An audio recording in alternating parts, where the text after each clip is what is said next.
আমার আলোর সন্ধান চ্যানেলের প্রত্যেক শ্রোতা ও দর্শক বন্ধুকে জানাই আসসালামু আলাইকুম। আশা করি আল্লাহর অশেষ রহমতে সবাই ভালো আছো আর সবাই সুস্থ ও ভালো থাকো, এই দোয়া করি। আজ আমি বলবো আরবি শাবান মাসের গুরুত্ব ও ফজিলত সম্পর্কে। আল্লাহ রব্বুল আলামিন শাবান মাসকে কত গুরুত্ব দিয়েছেন সেটা নিয়ে আমি আজ আলোচনা করব। শাবান মাস, এই মাসটি হলো নফল রোজার জন্য শ্রেষ্ঠ ও গুরুত্বপূর্ণ মাস।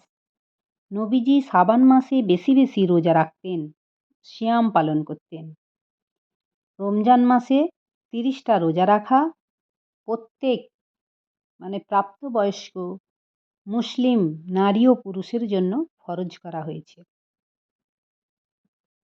আর সহিহ বুখারী হাদিসে আছে, হযরত আয়েশা রাদিয়াল্লাহু তাআলা আনহা বলেছেন, নবী করিম সাল্লাল্লাহু আলাইহি সাল্লাম সারা বছরের মধ্যে গোটা মাসটা পুরো 30 দিন রোজা রাখতেন রমজান মাসে। এই 30 দিন আর কোনো মাসে রোজা রাখতেন না।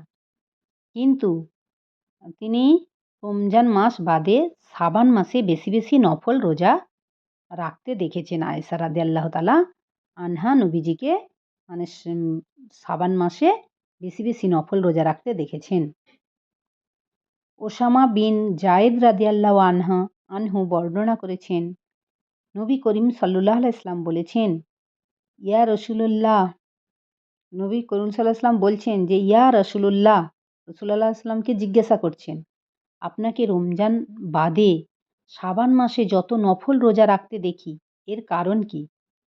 তখন আমাদের প্রিয় নবী হযরত মুহাম্মদ সাল্লাল্লাহু আলাইহি সাল্লাম বললেন, এর দুটি কারণ। এক হচ্ছে রমজানের শাবান মাসে মানুষ গাফেল ও উদাসীন থাকে, আমলের ব্যাপারে কোনো গুরুত্ব দেয় না। কেননা শাবানের আগে হচ্ছে রজব মাস।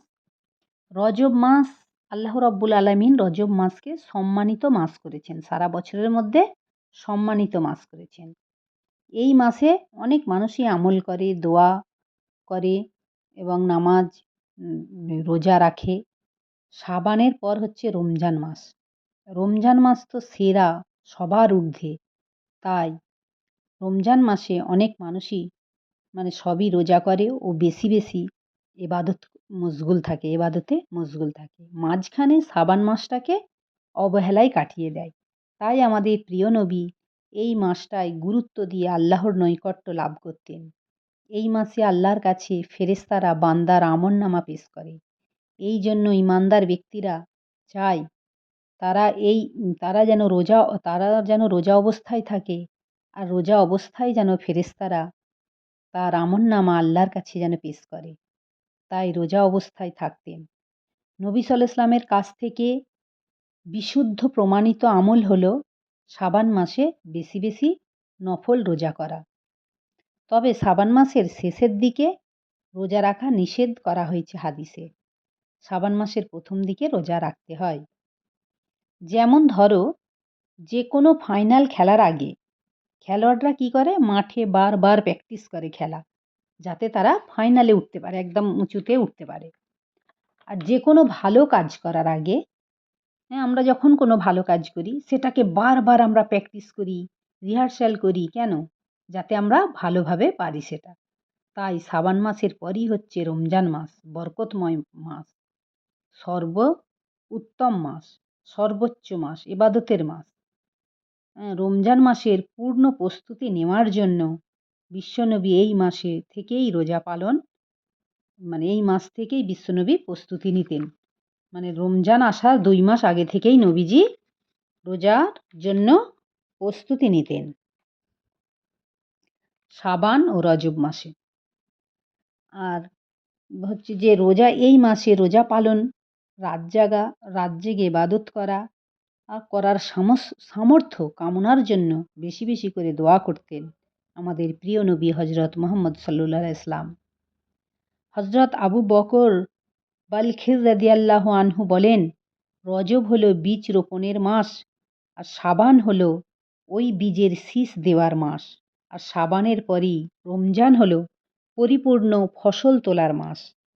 বরকতময় রমজান মাস পেতে আমাদের প্রিয় নবী হজরত মুহাম্মদ সাল্লাল্লাহু আলাইহি ওয়াসাল্লাম বেশি বেশি করে দোয়া পড়তেন। শাবান মাসে বেশি বেশি করে দোয়া পড়তেন। এই দোয়াটা পড়তেন, আল্লাহুম্মা বারিক লানা ফি শাবানা অ বালিক না না অ বালিক বালিকনা রমজানাল। হে আল্লাহ, আপনি আমাদের জন্য শাবান মাসকে বরকতময় করুন। আমাদেরকে রমজানে পর্যন্ত পৌঁছে দিন, অর্থাৎ রমজানে পরিপূর্ণ ইবাদত করার জন্য আমাদের হায়াত দিন। তাই আমরা প্রত্যেক শ্রোতা ও দর্শক বন্ধুরা আমাদের প্রিয় নবী হজরত মুহাম্মদ সাল্লাল্লাহু আলাইহি ওয়াসাল্লাম যেভাবে আমাদেরকে শাবান মাস থেকে রমজানের জন্য যেভাবে প্রস্তুতি নিতেন, আমরাও যেন মহান রব্বুল আলামিন আমাদেরকেও যেন সেই রকম প্রস্তুতি নেওয়ার তৌফিক দান করুন। আমিন। আখির দাওয়ানা আলহামদুলিল্লাহি রব্বিল আলামিন।